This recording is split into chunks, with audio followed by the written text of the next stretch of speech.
सास बहू की रसोई। शांति खाना बहुत अच्छा बनाती है और अपनी बहू अंशिका से भी उम्मीद रखती है कि वो भी अच्छा खाना बनाए।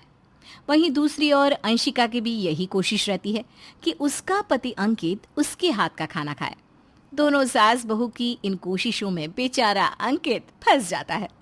आइए देखते हैं अंकित कैसे इन उलझनों से बाहर आएगा। जल्दी तैयार होकर आ जाओ, नाश्ता तैयार है।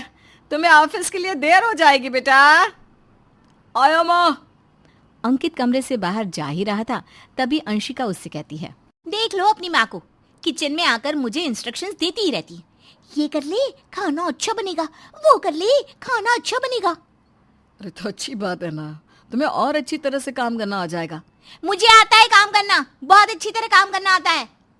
अरे हाँ बाबा, मैंने कब मना किया। अब चलो जल्दी, नहीं तो माँ इसी तरह आवाज लगाती रहेगी। अंशिका और अंकित नाश्ता करने के लिए बाहर आ जाते हैं। अंकित नाश्ता करके चला जाता है। उसके बाद दोनों सास बहुएं अपने अपने काम में लग जाती हैं। जब रात होती है तो अंशिका सोचती है, कल सुबह माँ जी से पहले उठकर नाश्ता और अंकित जी के लिए लंच बना लूंगी, नहीं तो माँ जी फिर शुरू हो जाएगी, ये कर ले, वो कर ले, ऐसे खाना अच्छा बनेगा, वैसे खाना अच्छा बनेगा।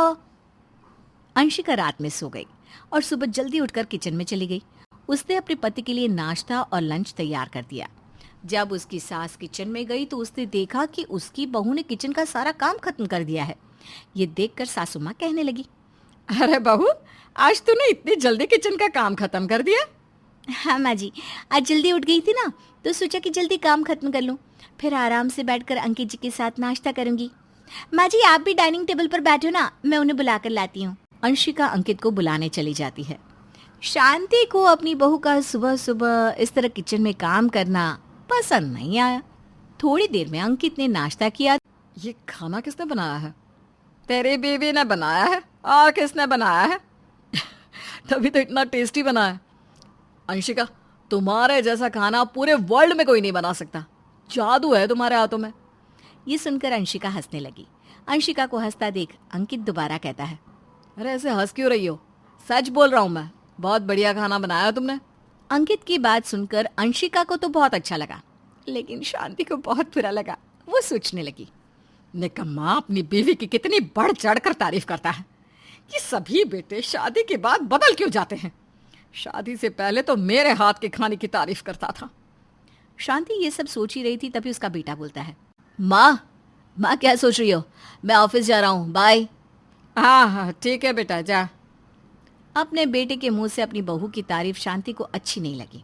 शांति ने ठान लिया कि वो अब अपनी बहू से अच्छा खाना बनाएगी, इसलिए उसने शाम का खाना बनाने की तैयारी भी शुरू कर दी।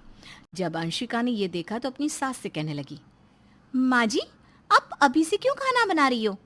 अंकित जी तो वैसे भी थोड़ा लेट आएंगी। बहू तू मुझे मत बता कि कब खाना बनाना है। आज तक मैं ही संभालती आई हूँ इस घर को। तुझे जुम्मा जुम्मा 4 दिन नहीं हुए और तू मुझे बता रही है कि क्या करना है और क्या नहीं। अंशिका अपनी सास की बात सुनकर चुप हो जाती है। रात को अंकित जब घर आता है और खाने की टेबल पर बैठता है तो उसकी माँ खाना लेकर आती है। अंकित अपनी माँ से कहता है, वाह, खाने की खुशबू तो बहुत अच्छी आ रही है। माँ आपने बनाया है खाना? हाँ बेटा, मैंने बनाया है। देखा माँ, मैं आपके हाथ के खाने की खुशबू भी पहचान लेता हूँ। खुशबू इतनी अच्छी है तो खाना कितना अच्छा होगा। लाओ माँ जल्दी से दो। अंकित अपनी माँ की बहुत तारीफ करता है। अपने बेटे से अपनी तारीफ सुनकर शांति तो खुश हो जाती है, लेकिन अंशिका जल जाती है और अपने मन में सोचती है, माँ बहुत चालाक है, मैं खाना ना बना पाऊँ इसलिए मुझसे पहले ही किचन में चली जाती है, हर इनका बेटा इनके गुणगान गाता है। अब देखती हूँ मेरे होते हुए माँ किचन में जाती कैसे है। अब दोनों सास बहुओं ने ठान लिया कि अंकित के लिए खाना वही बनाएंगी।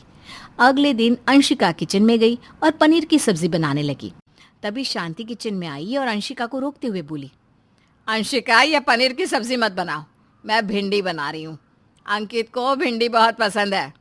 माँ जी अब रहने दो ना भिंडी, आज अंकित जी को पनीर की सब्जी खाने दो, मैं बहुत स्वादिष्ट बनाती हूँ, उनके साथ साथ आपको भी पसंद आएगा।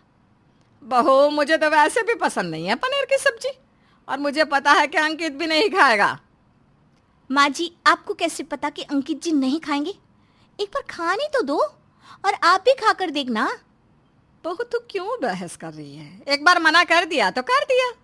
जो मैं बताऊंगी वही इस घर में बनेगा। माँ जी अच्छी ज़बरदस्ती है आपकी, कभी मेरी बात भी सुन लिया करो। इस तरह अंशिका और शांति में झगड़ा शुरू हो गया और दोनों ने अपना अलग अलग खाना बनाया। जब शाम को दोनों ने खाना सर्व किया तो अंकित कहने लगा, ये क्या माँ, आज आपने अलग अलग खाना क्यों बनाया? बेटा तेरी बीवी सुनती है किसी की? इसके जो मन में आता है ये वही करती है। माँ जी आप भी सुन लिया करो ना कभी किसी की, हमेशा अपनी ही चलाती हो। अंकित के सामने ही उसकी माँ और बीवी में झगड़ा शुरू हो गया। अब अंकित ने दोनों को शांत कराया और दोनों के हाथ का बना हुआ खाना खाने लगा। अगली सुबह जब अंकित उठा और ऑफिस जाने के लिए तैयार होने लगा तो सास बहू का झगड़ा दोबारा से शुरू। अंकित वही लंच लेकर जाएगा जो मैंने बना कर दिया है।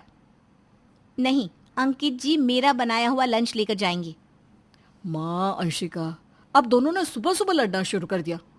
मैं एक काम करता हूँ, दोनों का ही बनाया हुआ लंच लेकर चला जाता हूँ बस। अब अंकित के घर में रोज इसी तरह लड़ाई होती।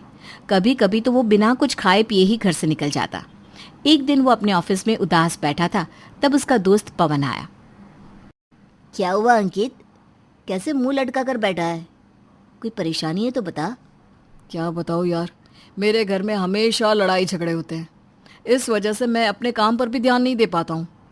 सुबह नाश्ते में झगड़ा, मेरे लिए लंच के लिए झगड़ा, और तो और रात में डिनर के लिए झगड़ा। पेट में खाना जाए ना जाए, कानों में लड़ाई की आवाज़ ज़रूर जाती है। अंकित ने पवन को सारी बात बता दी। पवन ने अंकित को समझाया और एक सुझाव दिया। मेरा ये आइडिया पक्का काम करेगा। तू एक बार अपनी माँ और पत्नी से बात कर, और हाँ, दोनों से अलग अलग बात करना और पूरे कॉन्फिडेंस के साथ बात करनी है, ठीक है? ठीक है भाई, मैं समझ गया। अंकित घर गया और अपनी पत्नी से कहने लगा, तुम माँ से झगड़ा मत किया करो। मैं माँ से झगड़ा नहीं करती हूँ, बल्कि माँ ही मुझसे पंगे लेती है। आप ही बताओ, ये घर मेरा है कि नहीं? मैं खाना क्यों नहीं बना सकती? बिल्कुल तुम्हारा घर है, तुम खाना बना सकती हो, और आगे से तुम ही खाना बनाओगी।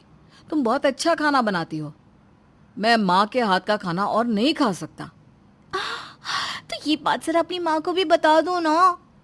हाँ, मैं माँ से बात करूँगा, लेकिन इस बारे में तुम माँ से कुछ नहीं कहोगी, समझी? अब अंकित अपनी माँ के पास जाकर उनसे कहता है, माँ, आप इतना काम क्यों करती हो? क्यों खाना बनाती हो?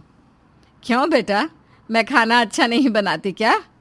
माँ, आप बहुत अच्छा खाना बनाती हो, और आपके हाथों का खाना खाकर ही तो मैं बड़ा हुआ हूँ। देखो माँ, आप ना किचन में सुबह शाम लगी रहती हो, मुझे अच्छा नहीं लगता। ये कोई उम्र है आपकी काम करने की? मैं अंशिका की तारीफ़ इसलिए करता हूँ क्योंकि अंशिका ही खाना बनाती रहे, वो भी खुश होकर। बहू के होते हुए सास घर का काम करे, अच्छा लगता है क्या? आप तो बस हुक्म चलाया करो अंशिका पर। हाँ बेटे, बात तो तू सही बोल रहा है। अब ना मैं ऐसे ही करूँगी। जब घर में बहू मौजूद है तो मैं घर का काम क्यों करूँ, हैं? इस तरह अंकित ने अपनी माँ और बीवी को समझा दिया। अब घर में शांति रहने लगी। आखिर अंकित के दोस्त पवन की ट्रिक काम कर गई।